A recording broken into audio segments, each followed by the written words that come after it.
Hello and welcome back. Today we will be taking a look at some various Marvel Legends I've had new in box for a while, which are the Gamerverse Cable, the Astonishing X-Men, Emma Frost, and Doctor Strange. Hopefully this will help you decide whether or not to get the reissued Cable, which I already say yes, definitely get it. It's already a good figure. And then these two, I have a hunch they're going to be re-released. Nothing's confirmed, but they go for a decent chunk of money on the aftermarket. So that one surprised me at all, seeing as how we're already getting reissues of figures from earlier this year and the end of last year. But without further ado, let's get these guys opened up. Of course, starting off with Cable.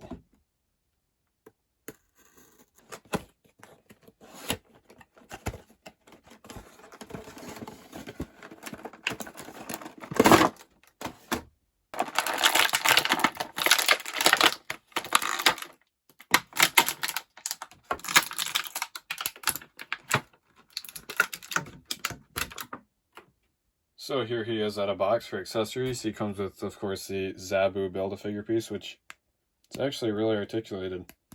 But this is the only figure I have of the wave, so I'm definitely not going to build Zabu. And then he comes with this pistol that resembles a double-barrel shotgun. And then this other gun that also resembles a shotgun. And of course you got two trigger hands. So now for the figure himself. Here he is up close. Really nice paint on the face.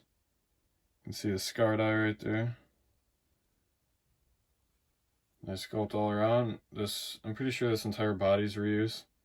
And of course they just had to leave the pins in, even though they're probably going to use the same mold at least 5 more times. The arm's got a really nice shine to it. I like the color scheme of it overall. You can see the line details. There is no shading, I don't think, in there. No, it's just all the same color.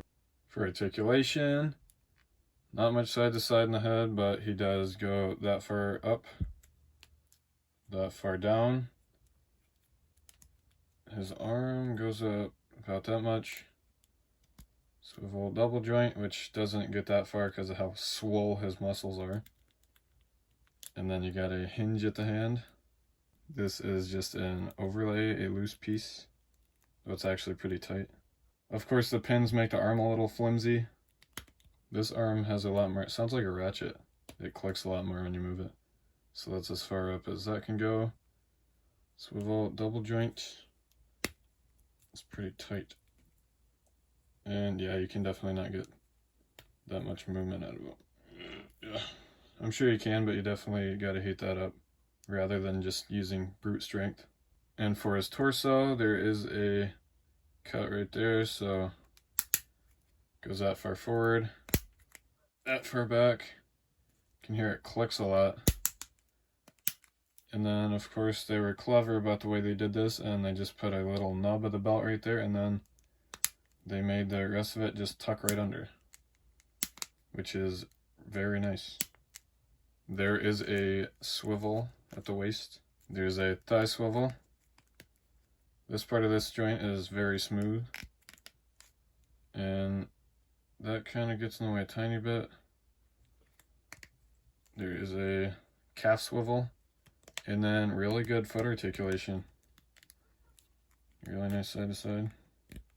Swap the hand, just pull on that, and then stick the trigger finger in there. And this does come off, so make sure you don't lose that.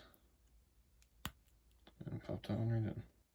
This guy looks great, has great articulation. I really like the color scheme. So yes, I definitely recommend picking him up. But do not overpay. I recommend just waiting for the reissue.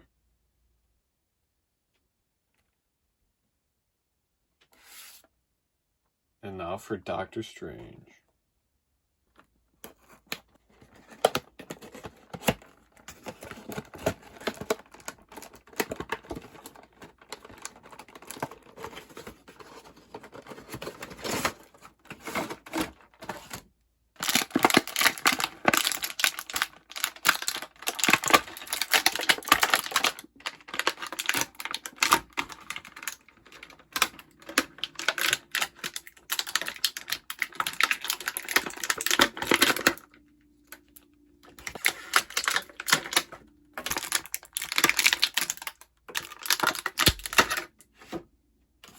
So here he is out of box. He does come with a lot of accessories. He comes with this awesome looking axe.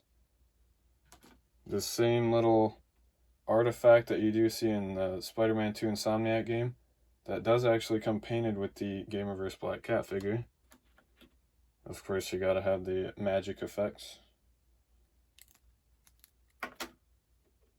You got this alternate head, like he's working his magic. You got this head, I don't know how to explain it. Looks like a Blue Man Group head. Though it does come from an actual comic. And then you got one fist and one gripping hand. So for the figure itself, first thought, again, they have the packaging right here, the plastic, and then you gotta drag the cape out, and then it scratches the edges of the cape when it's this solid material. Doesn't look too bad, but it's still an ongoing issue. It is definitely going to hinder articulation. It does not come off. I'm sure you can get it off somehow. I've seen a lot of people replace this with a wired cloth cape, which is awesome. Really nice head sculpt and paint out. So for articulation, he can look up that much. The cape definitely gets in the way, or the cloak, rather. He looks down about that far, still not very much movement. Not much side to side. His arm, there is no swivel by the shoulder, which is weird. I'm pretty sure this is like mostly old sculpting. He can't go up that much. Looks like a single, yeah, it is single joint. There is no cuff swivel, and you have his hands. Decent amount of articulation. Can go that far forward and that far back. There's actually a swivel right here. I'm pretty sure these are the same legs that came on the previous Symbiote Spider-Man that came out before the Secret Wars one. There is no cut on this overlay piece, so that's as far as he goes out, pretty much. Does bend a little bit. There is a thigh swivel, which moves pretty smoothly. Double joint, goes up a lot. There, of course, is the calf swivel. And then really good movement at the feet. Just pull the head off, if you can. Oh. And then stick this one on there.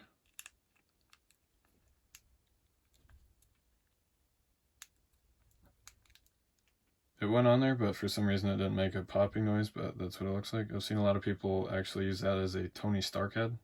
And I personally don't have any interest in this head besides using it for customization. I believe it is reused from a Silver Surfer. And for the magic effect, I'll try just pushing it in there, but you may have to take that hand out. Yeah, I'm gonna take the hand out. So stick the peg through there. Stick it right in the wrist. And here he is with both of them in. I really like this figure, even with the pins and the outdated articulation. I think it's a really good representation of comic Doctor Strange. And he does have a lot of accessories. Definitely don't overpay for him though. Of course, there is the Doctor Strange and Wong 2-pack on Amazon that you can get for relatively cheap, which I'm pretty sure is the exact same Doctor Strange figure, except it is in the Spider-Man the Animated Series look. Correct me if I'm wrong. But yeah, this is definitely a great figure. I definitely recommend picking him up. And last but possibly not least, Astonishing Emma Frost. Now there's actually a reason I saved her for last. You might be able to guess. It is because of the plastic-free packaging. I did pick this up from a local comic book shop. I've seen a lot of people with the plastic-free packaging swap the stuff inside, so it doesn't look tampered with.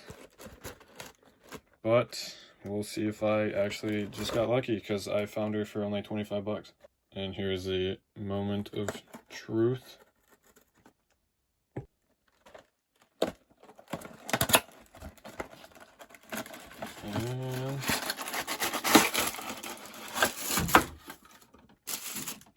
And thank God it is actually the Emma Frost figure.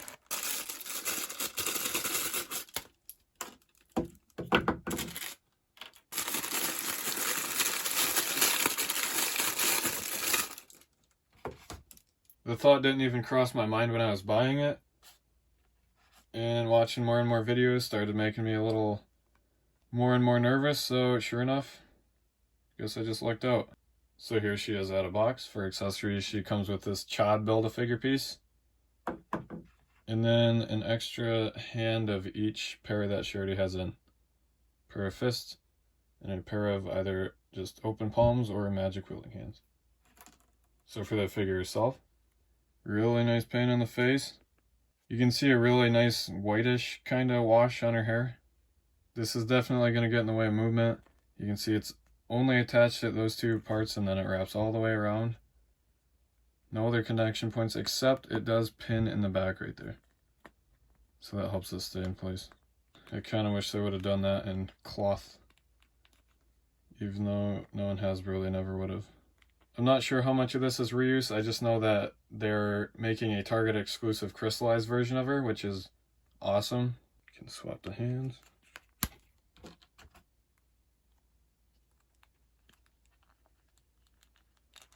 Just like so.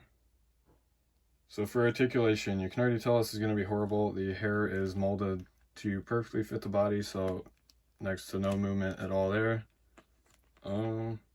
This definitely gets in the way, so single jointed arms, which just adds to its limitations. Really nice hand movement, actually. Yeah, arms do not go out like at all. There's a ball at the waist, torso, and middle torso. Can go forward that much, back that much, so extremely limited there. No waist swivel. Can do the splits pretty close. There is a swivel at the thigh. It's kind of tight. And then a double joint, of course. So that gets pretty far, and then even the foot's kind of limited.